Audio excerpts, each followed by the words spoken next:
Laura from Brazoria County has rotting subfloors. It's in a pier and beam house that she has, Tom. Laura writes, we have some rotten subfloors in the kitchen under these tiles. They look strangely similar to the ones we have over in our video studio here. A flooring guy advised against this VCT tile, which is what we have in the studio. It's really common. It is. It's okay. Anyway. I grew up on it. Right, but she says, I'd like to go with a retro theme. So maybe an aqua and white checkerboard, which I think would look really cool. It'd be correct for the period of the house. Anyway, she said that living in the humid Freeport, or the contractor said, living in the humid Freeport area, VCT is a bad idea because it won't breathe, especially if you wax it. You're going to wind up with rotted subfloors again.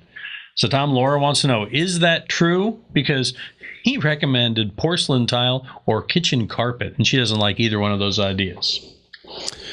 It's not true. I've had vinyl in a beach house down in Galveston when I owned it for almost 20 years. I didn't get any floor rot. What's happening on the floor, we'd have to find out why, because it can be handled if it stays dry without being a problem. It doesn't have to breathe being on a house that has a crawl space. So I suspect the crawl space is not ventilated properly. So yes, I think you could have the tile. I think if the crawl space is handled properly and you have the proper venting, it all will work fine. So I'm not going to blame the floor. Now, if you don't fix the venting, the guy might be right. It might be better not to have any floor at all. But porcelain tile doesn't breathe either. I mean, it's not quite as airtight as this, but still, I think you could go back with that. I just would check the ventilation.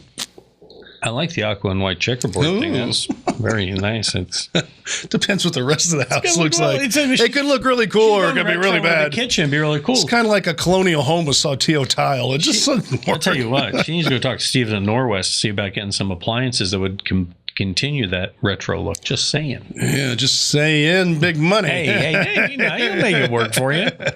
Oh, no, he'll get it. But home improvement is not for the faint of heart or the shallow of wallet. Yeah, no kidding. With appliances, too, today. You need help? We'll help you. Send us your questions at HomeShowRadio.com. See our other videos here where we've answered other questions, and you can see all of them if you subscribe to our channel.